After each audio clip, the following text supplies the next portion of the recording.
है सच की आवाज। सच आएगा सामने, झूठ होगा बेनकाब। सच की आवाज को सब्सक्राइब करें, साथ में इस बेल आइकन पर भी क्लिक करें।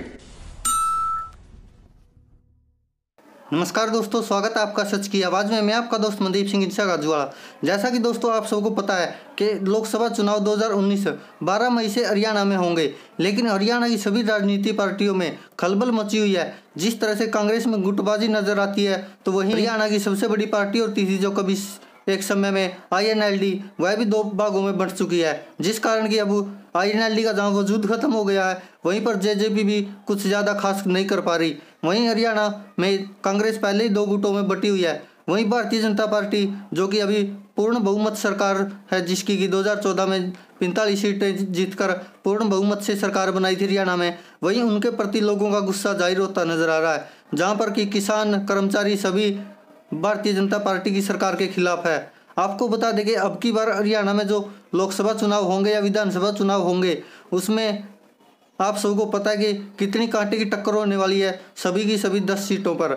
लेकिन देखने वाली ये बात होगी कि आखिरकार इस चुनाव में डेरा सच्चा सौदा के अनुयायी किस पार्टी को समर्थन करेंगे। आपको बता दें कि विपक्ष के नेता होते थे जो अभय चौटाला, जो कि INLD पार्टी के मुख्य नेता है, उन्होंने अभी हाल ही में बयान दिया कि हम भी डेरा सच्चा सौदा का समर्थन लेना चाहते हैं। आपको बता दें कि दोस्तों ये वही अभय चौटाला है जो कि डेरा सच्चा सौदा के खिलाफ होते थे, और जब 2014 विधानसभा चुनाव में डेरा सच्चा सौदा के अनुयायियों ने, जो डेरा सच्चा सौदा की राजनीतिक विंग है, उन्होंने भारतीय जनता पार्टी का खुलकर समर्थन किया था, जिस कारण की भारतीय जनता पार्टी की पूर्ण बहुमत से सरकार बनी थी, और जिसके बाद की INLD के बहुत से नेता बौखला गए थे। उनमें अभय चौटाला, दुष्यंत चौटाला, दिग्विजय चौटाला, सभी चौटाला मौजूद थे। आपको बता दें कि अभय चौटाला ने तो सीधे सीधे आरोप लगाए थे कि हमारी हार की वजह अगर अब की बार बना तो वह डेरा सच्चा सौदा बना है। इससे पहले भी डेरा सच्चा सौदा के खिलाफ अभय चौटाला काफ़ी विवादित बयान दे चुके हैं, जिस कारण की डेरा सच्चा सौदा के अनुयायी उनसे काफ़ी खफा है। लेकिन अब लोकसभा चुनाव के लिए अभय चौटाला ने कहा कि वोट मांगने का सबका अधिकार है, हम भी डेरा सच्चा सौदा के अनुयायी से वोट मांगने की अपील करेंगे।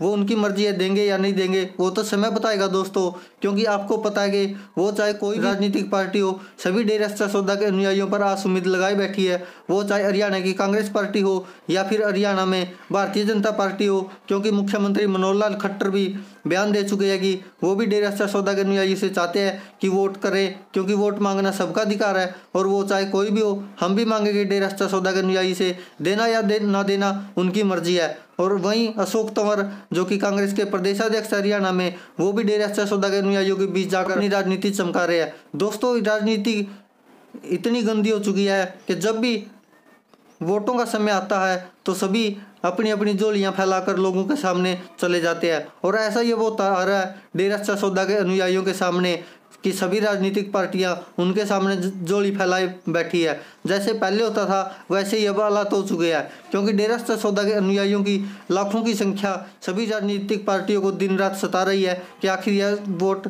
किसको देंगे। क्योंकि एकदम से सोचा जाए तो लाखों की संख्या में जो वोट है वो अगर एक पार्टी को जाएंगे तो इससे बड़ा फायदा शायद किसी राज्य में किसी पार्टी को नहीं होगा।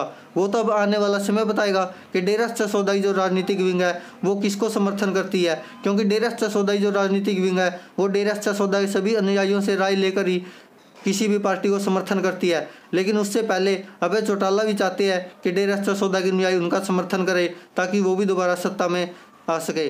धन्यवाद दोस्तों, देखते रहिए सच की आवाज़।